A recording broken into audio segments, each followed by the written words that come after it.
I'm in a relationship with a very bitter person who is not interested in spirituality.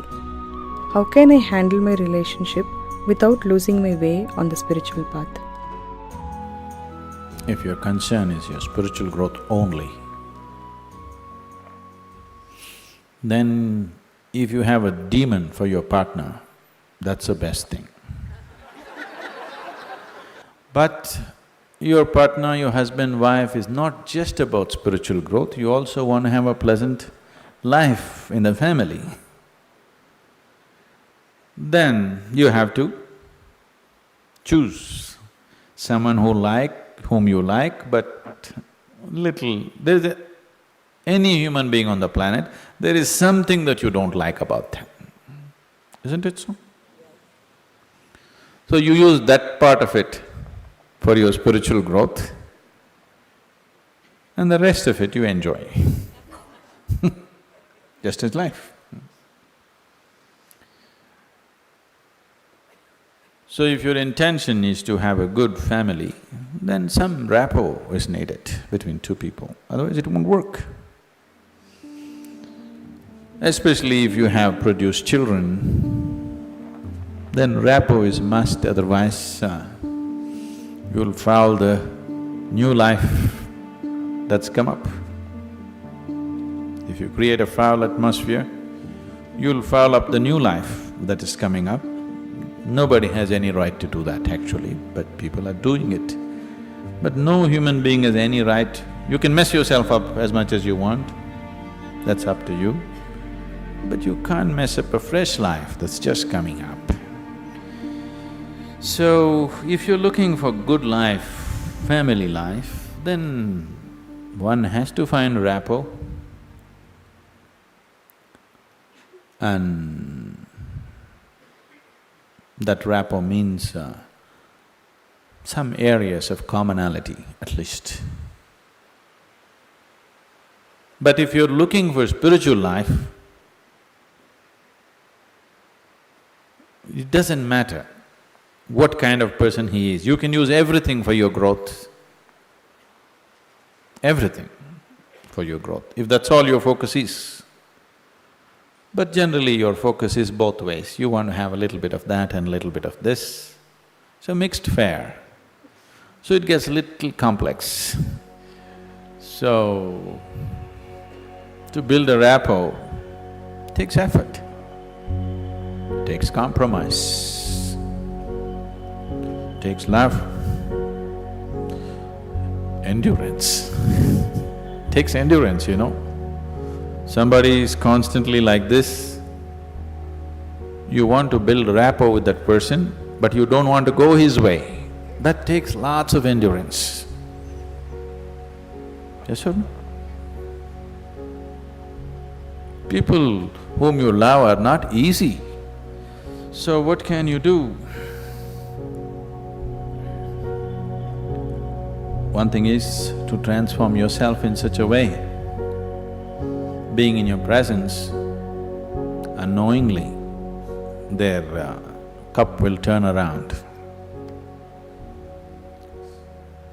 Just yesterday, you know, the other day I just went out in the rain, I went out and it started raining and I was carrying both my India phones because I was expecting some calls and I mean, one is India, one is Europe, one is America, 3 phones I had. One I had in my jacket, other in my trouser pockets, and by the time I got here it got wet and both the phones just burnt up. Then people around me were telling me, Sadhguru, why carry 2 phones? Now we can have 2 SIM cards in one phone. If you hold it like this, you can speak on the India SIM card. If you turn it around, it just shifts into the other SIM card. You don't have to switch anything, just this way it handles one SIM card. If you turn it around, it handles another SIM card. You have to become like this. I was very suspicious of this phone, I didn't get it, but but you must become like this. If you wish to take people who are around you with you, if you want to walk alone, It's very easy. If you want to take people with you, then it takes a considerable amount of effort. When Gautama was asked this question, is it better to walk alone on the path or with a companion? He's not like me, he's dry. He said, it's better to walk alone than to walk with a fool. He's not saying don't walk with anybody, he's not saying don't have companions, but he said it's better to walk alone than walk with a fool.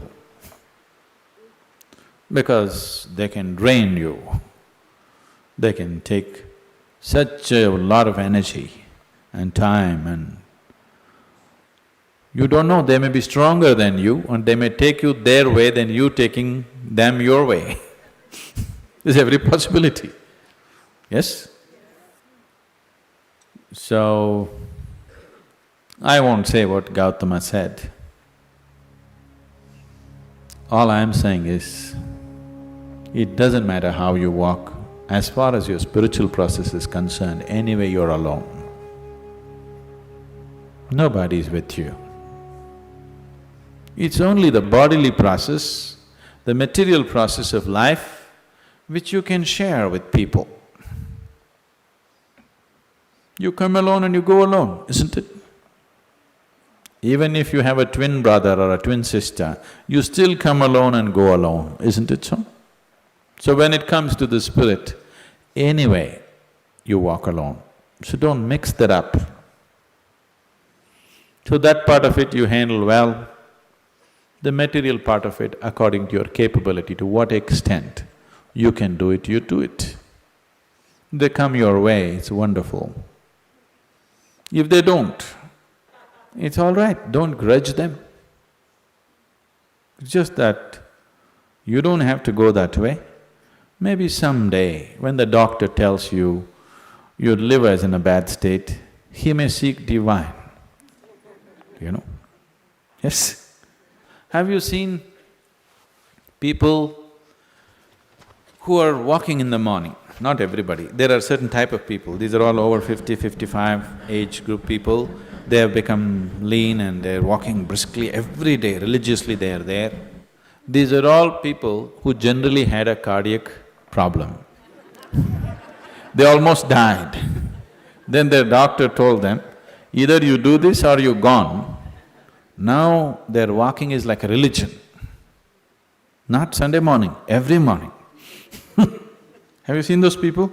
Suddenly they transform, they eat properly, they do everything properly because the fear of life and death has come. So different people need different kinds of impetus. If you're sensible, you learn by just looking. If you're not sensible, you learn by thrashing. Life will thrash you. The material part of your life is never 100% proper, it never can be, isn't it so? Is there any family which is a perfect family? Is there any relationship which is a perfect relationship? Is there any business which is a perfect business? Is there any career which is a perfect career? There is no such thing, don't seek that. Your life will become wasteful and fanciful if you seek such things. They all happen to the extent you're capable of handling them, that's all. So, you make sure the spiritual part of your life, you handle it 100% properly.